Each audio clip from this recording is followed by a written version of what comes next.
completely smash Wales. It's a huge grudge match. Let's not pretend it's not. You know, mate, Welsh people growing up, sport kind of defined us as a nation. And we've always been the underdogs to the English. And I think, you know, whenever we have a game against England, it's a level playing field and we can put ourselves on a level playing field. And that's why, as a nation, we get so passionate about it. And we hang our hats on it. So, you know, as far as revenge missions, everything, it has to be, because it's the history of this game that makes it so special. I don't see any harm in revenge as a motivation, though. No, you've got to have plenty of passion and enthusiasm and determination, but you've also got to have the tactics and you've got to have the strategy, and there's going to be plenty of that. And control, good word there, Austin, absolutely right.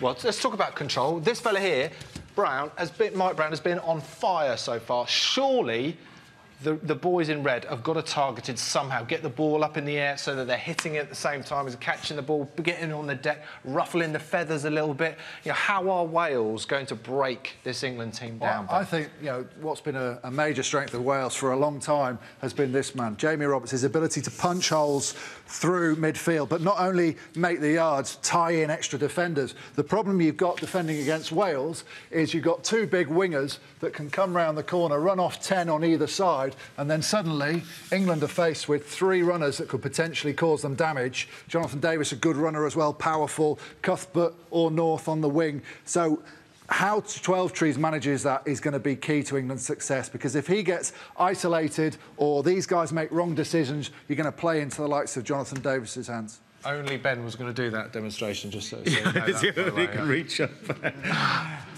If you were advising the Welsh camp now, what would you be saying to them, Gareth? Yeah, mate, I think it's so evenly matched. I have no idea what goes in the front row, but I think this is a grudge match. I think Adam Jones v Marler.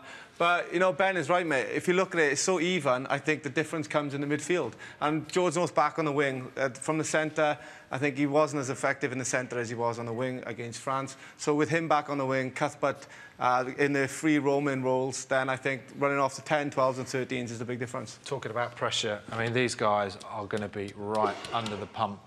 Oz? Yeah, well, I think Warren Gatland, he'll look at England, and England play well when Danny Care is allowed to run around the breakdown in phase play.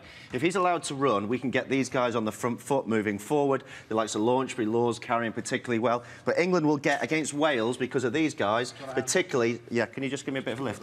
Yeah, thanks. He'll get these guys a lot slower ball. So England will have practiced this week what they're going to do off slower ball. But for me, the key guys in the whole battle are going to be our two young wingers.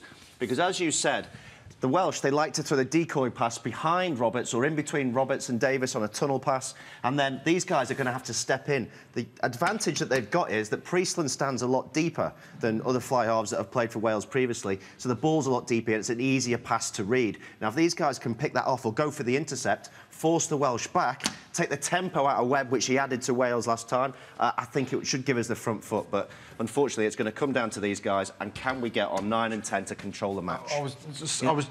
I've got to mention this area here, because as well as England have gone, for a few years, I think we have been short at 12. Sam Burgess, we were talking about loads of him in the last couple of weeks, coming over. Is that a position that potentially you think he could be a star in? Yeah, definitely, because the position he plays in league, he's an offloader he can play in. And, you know, in league, you have to have really good vision to be a decent league player, and this guy is world class. So he could play at 12, and you could optimise him. He's strong, he could take the ball up, but not only that, he has vision and he can play as well. And I think that's something in the past where England have kind of lacked. They haven't had a real ball player plus a powerful guy at 12.